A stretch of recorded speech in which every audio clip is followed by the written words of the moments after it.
Hello and croeso. Welcome to the Calon Yarns Craft Corner. So this is a playlist on the Calon Yarns Knitting podcast channel where I include some tutorials, some other crafting other than knitting and spinning and crochet, just somewhere where we can kind of share our other crafting addictions, passions, hobbies.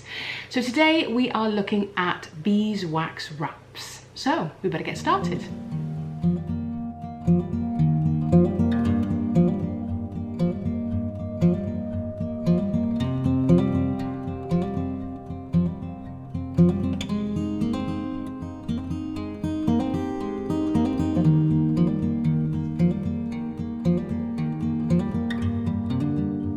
If you are a regular viewer to the Calon Yarns podcast, welcome back. I hope this is of some use to you.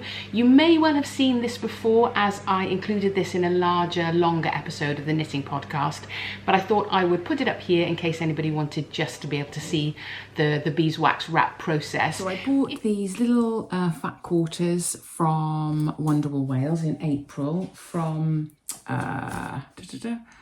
Cloth Atelier, which are just a really lovely store with lots of very different printed fabrics, hand printed fabrics, I think they are.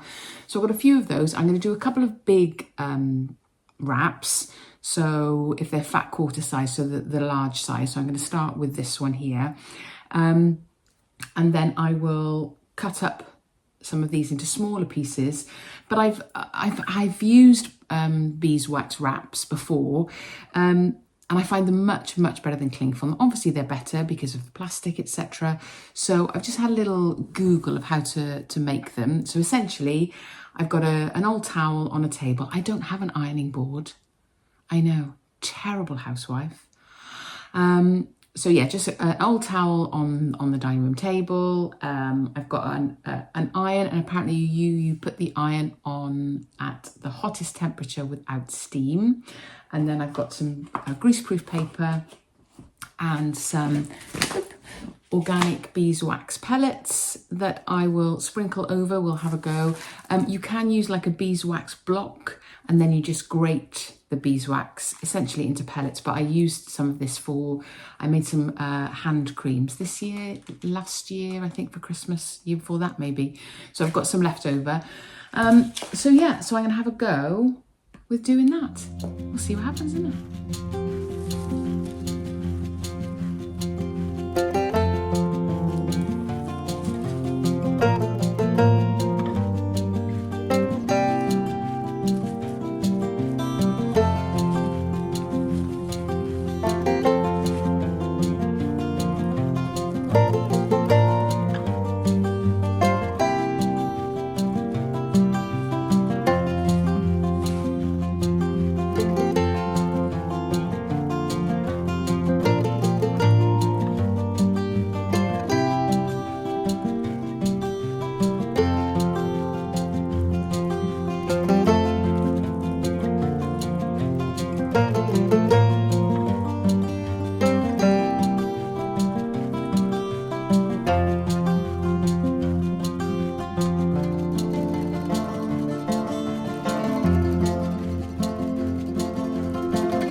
So I have covered it all. Now what I would recommend learning this now is that you probably need the base, the bottom greaseproof paper to be quite big because it does seep out.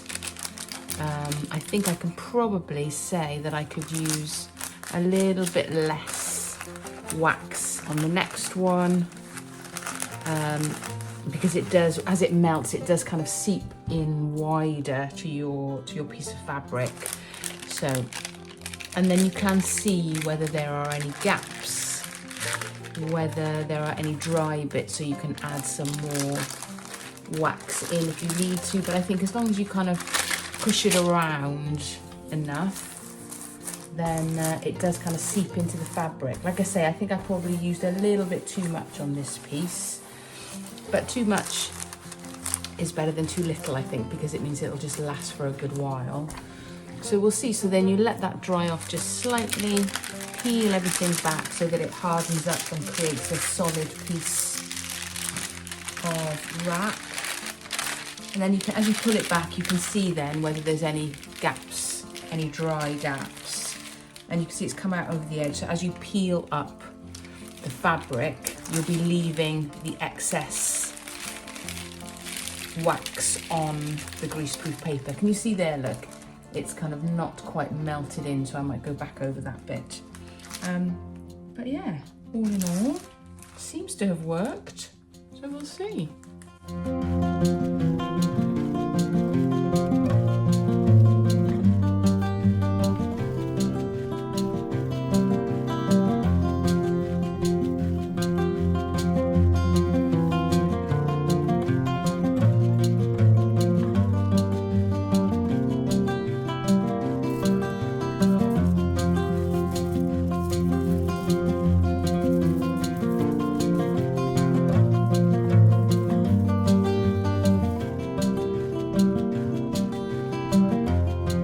There we go, I have done it. It didn't really take me long, maybe about 45 minutes, I suppose, something like that.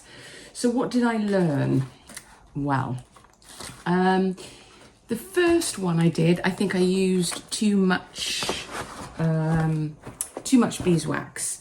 So I didn't really realise how much it would spread out when it melts, but it's not a problem because I know that as you use it, the beeswax kind of degenerates a little bit, so you can kind of top them up. You are encouraged to top them up with a bit of beeswax, the ones that you buy in the shop. So I know that through use, that will get a little bit less stiff, I suppose. But a really good solid piece of beeswax paper, and so I made 3 of that bigger size. And then as I went along, I cut those big pieces in half and used less beeswax. So probably a piece around this size just took really, I just dipped my hand in the pellets and took around a handful and then just spread out. So it really does, as you melt it, it really does spread wide into that fabric. So you don't really need to use much at all. And once you peel it off the greaseproof paper, obviously as soon as it hits cooler air, it dries really quickly, so you don't have to worry too much about having a drying rack or getting it all dried. I tended to take it off and then just hold it up in the air for 30 seconds or so, and it had started to harden then. So yeah, as I say, I did 4 smaller ones, and those 3, this is my third one, 3 larger piece. But yeah, we'll see how they stand up to wrapping food, etc.